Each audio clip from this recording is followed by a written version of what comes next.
Paths to God, Living the Bhagavad Gita by Ram Dass, author of the classic book Be Here Now. Copyright 2004 by Ram Dass. Personally abridged by Dustin Cormier. Chapter 6, Sacrifice and Mantra, page 107 of the text. Krishna says, "Thus spoke the Lord of creation when he made both man and sacrifice. By sacrifice shalt thou multiply and obtain all thy desires. By sacrifice shalt thou honor the gods, and the gods will then love thee. And thus, in harmony with them, shalt thou obtain the supreme good." Interrelatedness across planes, material and spiritual, through sacrifice. Our study of karma gave us a feeling for the interrelatedness of things in a worldly sense, a feeling for the way in which everything in the material plane is lawfully connected, lawfully interrelated with everything else. Now we're coming back to explore the same principle of things after we've transcended our attachment to the gunas, after we've entered into the Brahman, into the spiritual domain. Now we can look and see that not only is everything in the material plane interrelated, but that there is also an interrelatedness across planes. The spiritual aspect of sacrifice and our relationship to it. Our word sacrifice comes from the same root as sacred, and sacrifice has to do with making something holy. The worldly and the spiritual are interconnected. And what is the connection across those domains? It is the act of sacrifice. Through sacrifice, we acknowledge the connection. It starts to give recognition in our daily lives to an awareness of Brahman. Sacrifice of self. There are yogis whose sacrifice is an offering to the gods, but others offer as a sacrifice their own soul in the fire of God, says the Gita. An offering to the gods. That's the ritualistic way we've usually thought about sacrifice, slaughtering a lamb in sacrifice or throwing ghee into the fire. Now we're exploring a new possibility, the possibility that the sacrifice is not of some object, but of ourselves. Sacrificial practices. Krishna runs through a whole catalog of yogic sacrificial practices. Some sacrifice their breath of life, and still others, faithful to austere vows, offer their wealth as a sacrifice, or their penance, or their practice of yoga, or their sacred studies, or their knowledge. Others, through practice of abstinence, offer their life into life. All those who know what is sacrifice, and through sacrifice purify their sins. Spiritualizing our lives through sacrificing our whole selves, offering it all to God. If we're going to give up on desires, what desire do we use to give up desires? Answer: we use the desire to give it all up and sacrifice. That's the return to the roots, spiritualizing life through offering up all our acts as the sacrifice for our own transformation. We sacrifice the ego's goals, the ego's individual point of view.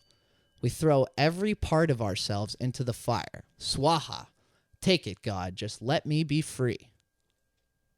Sacrifice as the completing of a cycle from oneness, Brahman, formlessness, to non-oneness, form, duality, worldly macro manifestation, etc., and then finally back to oneness again. There are in the Vedas many descriptions of the manifestation of the one into form, the passage from the one into many, and that act of creation is always seen as an act of sacrifice. It's a sacrifice for the one to give up its oneness and become the many.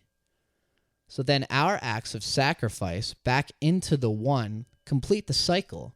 They spiritualize life and bring the whole wheel, the whole cycle, back into harmony. The entire universe is linked in one stupendous act of sacrifice, each part offering to the other. Yagya, category of sacrifice. Example, Nri Yagya, the worship of guests or the needy. That's an incredible one. Maharaji said, "Whoever comes to you is your guest. Love, respect, and welcome him. Serve prasad, which is basically service. Feeding the hungry is actual worship. First bhojan, food, Then bhajan, prayer. Every guest that enters your home turns into God. It's a spiritual practice because it's a reminder to stay open to the game at more than one level. That's the way all these yagyas work. Rituals. Rituals can be powerful tools. They can bring the sacred into our lives and remind us that there are many levels to our games. Doing them every day is a way of working out our karma all the time, like the Brahmanic yagyas, etc. Food might be a good one to start with as an exercise in bringing consciousness to an area in which desire most often reigns. Food in the Gita. Other than air and water, food is the thing most critical to our survival, and so desires around it get built into us very strongly.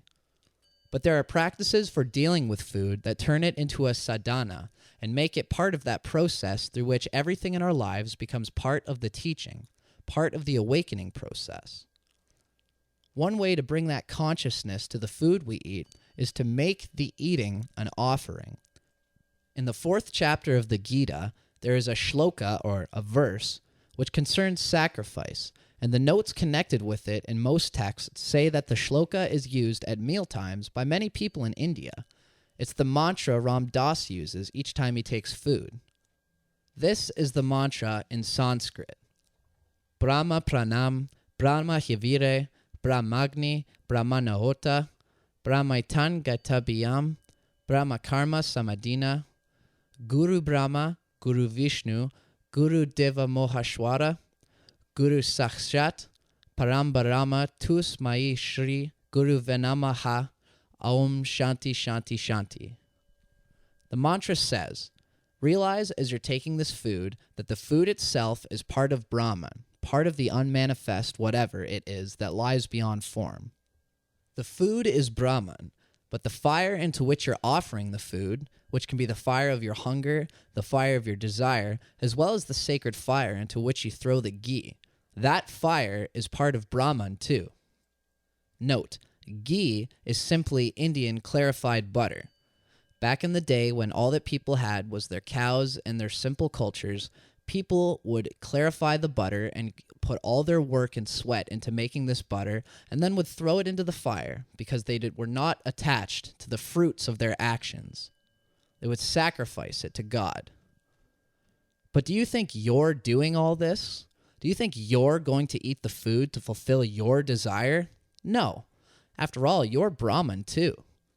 So now it turns out that you are Brahman, feeding Brahman to the fire of Brahman and offering it to Brahman, which means nothing is happening at all. See?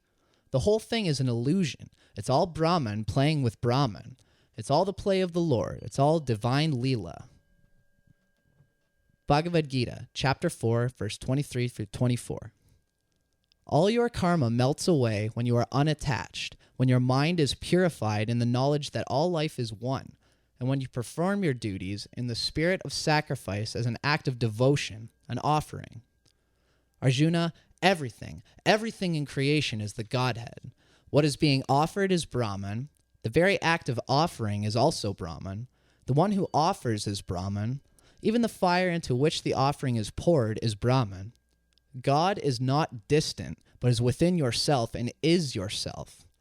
See divinity in all your actions, and you can actually achieve union with the Godhead, Brahman. To do so requires being fully absorbed in Brahman, being constantly aware of divinity every moment.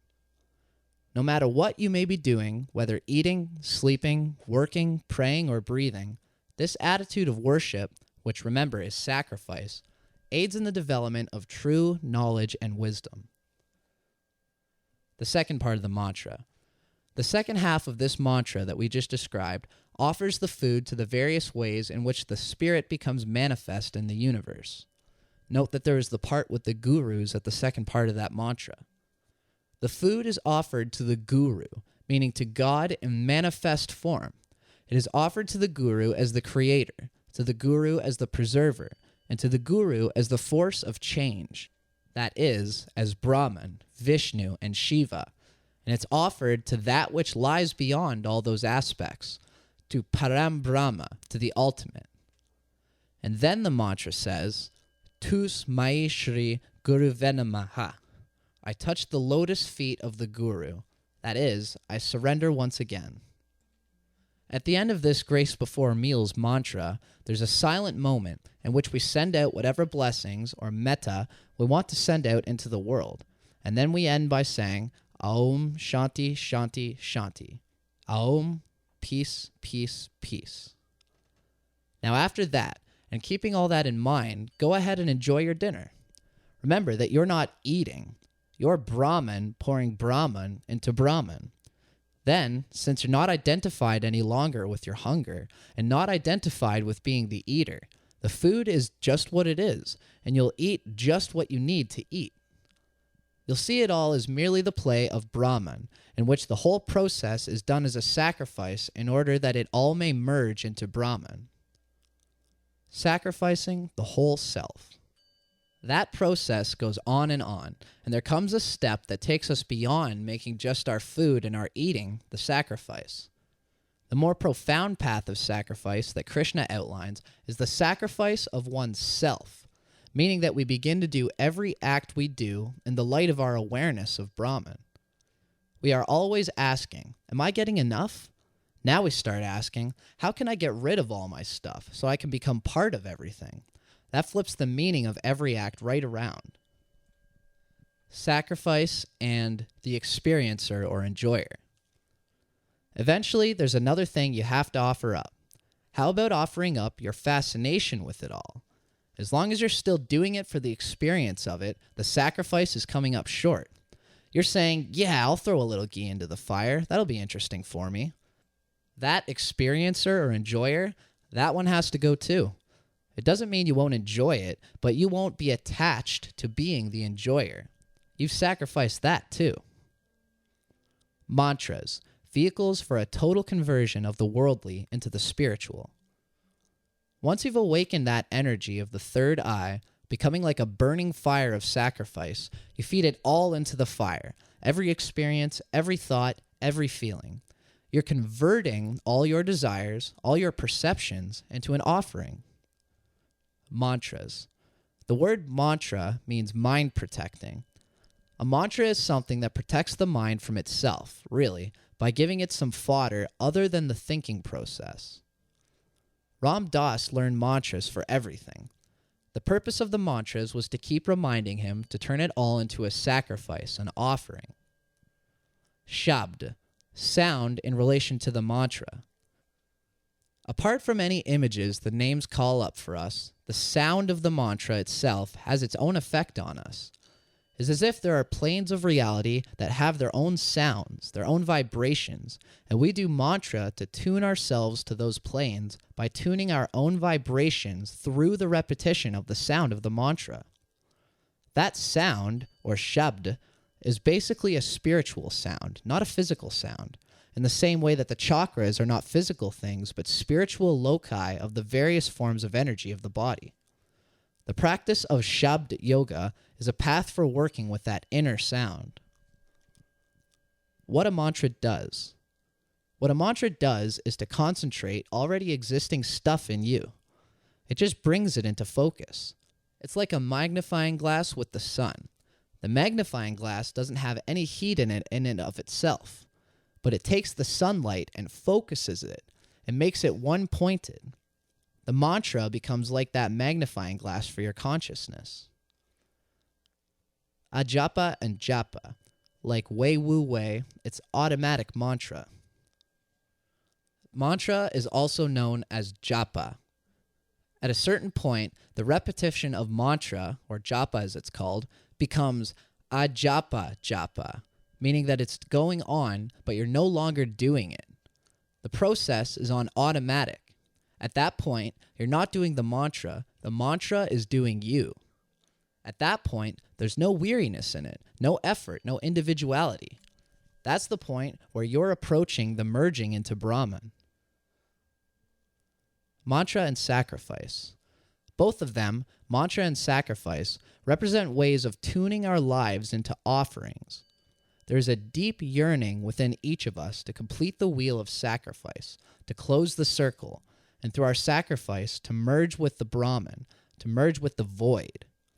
Sacrifice and mantra are ways we sacralize our lives, ways we make manifest our yearning to be free, and in doing that, they make us conspirators in our own dissolution.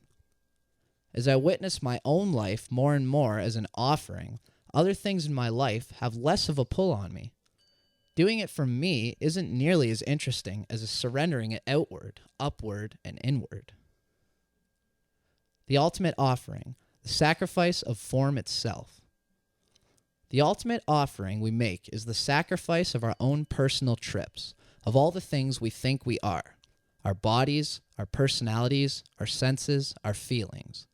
Then, with the growing freedom that brings, comes a deeper recognition of the Brahman, of that which lies behind, of that which is non-self, of that which is the source from which it all keeps feeding outward. With the full recognition of that spiritual root of the universe, sacrifice takes on yet another aspect. It becomes the sacrifice of form itself, the sacrifice of all worldly vibration, the sacrifice of all life and existence as we know it, into the spirit. It's as if we're pouring it all into the mouth of Brahman, into the fire that is Brahman. We're pouring it inward, and all our efforts, every act of our lives, becomes that single offering. Chapter 7. Renunciation and Purification. Kali Yuga mentality, the mentality of the dark age in which we live, an age when we've gotten totally lost in worldly things. Knowing and not believing. We know that we are the Atman, that we are the Buddha, that we are free. We know all that. But if we look inside, we'll notice that although we know it, we somehow don't believe it. And that's what all the purification methods are about. Getting us from where we seem to think we still are to where we don't think we're anywhere anymore. Hence, we have all these practices like karma yoga and jnana yoga, like sacrifice and mantra, like renunciation and purification. All of them, by one route or another, are designed to get around that roadblock between our knowing and our believing. The Gita on purification. For the man who forsakes all desires and abandons all pride of possession and self reaches the goal of supreme peace. When in recollection he withdraws all his senses from the attractions of the pleasures of sense, even as a tortoise withdraws all its limbs, then his is a serene wisdom. The attraction of our senses is what keeps us stuck, and the purification process that the Gita seems to be recommending here is to renounce the senses, to detach the senses from their usual objects, for hither and thither the senses rave.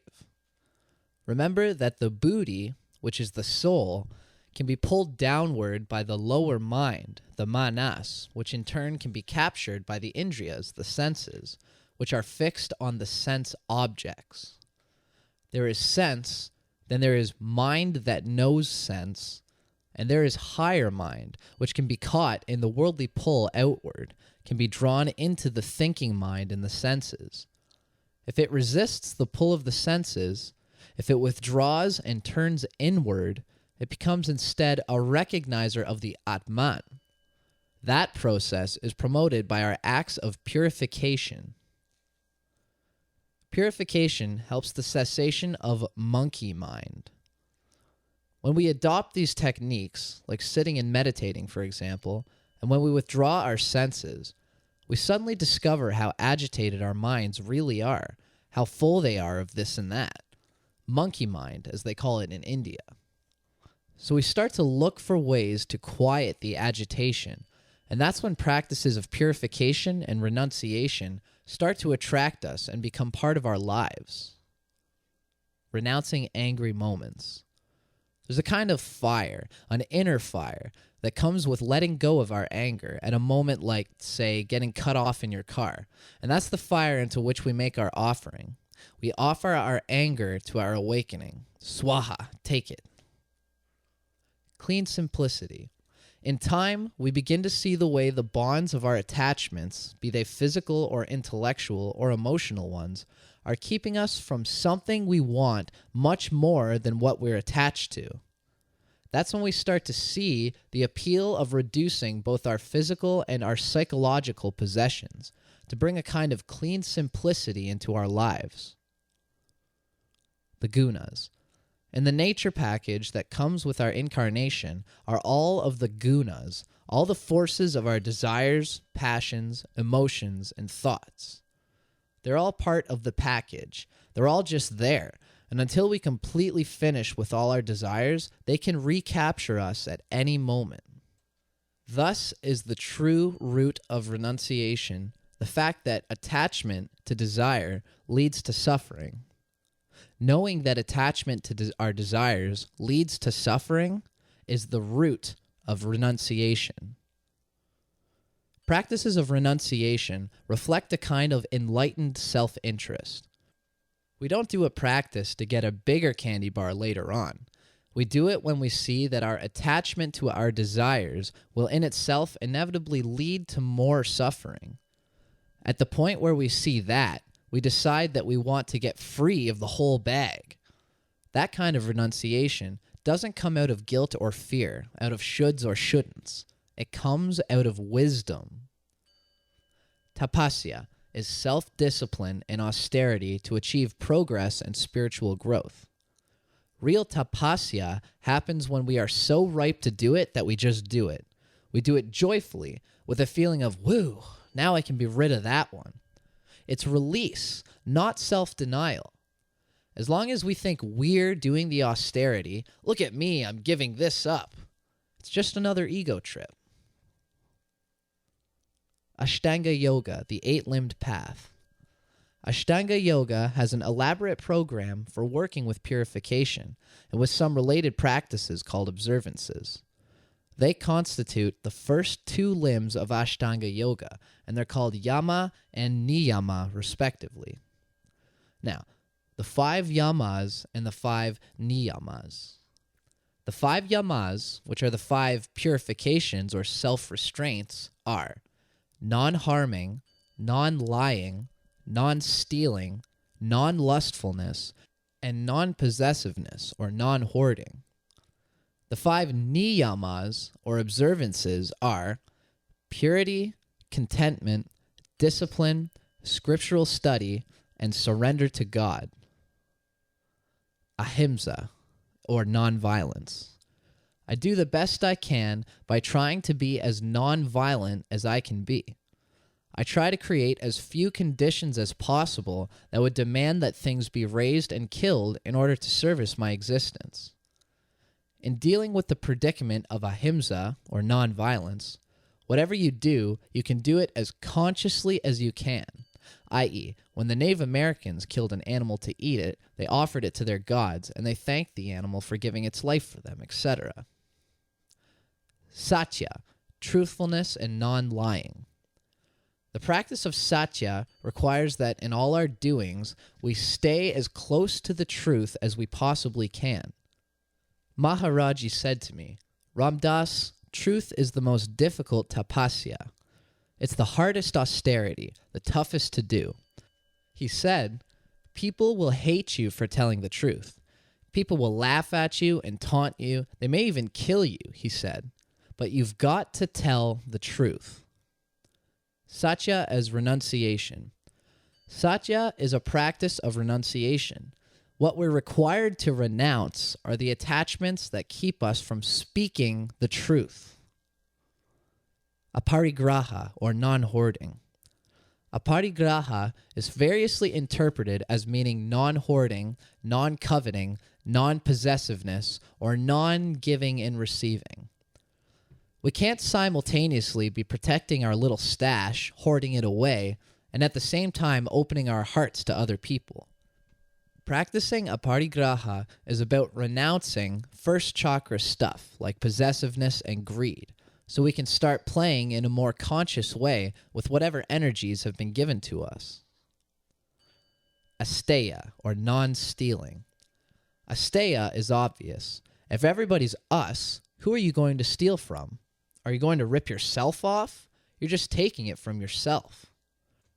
Asteya keeps us from separating ourselves from each other.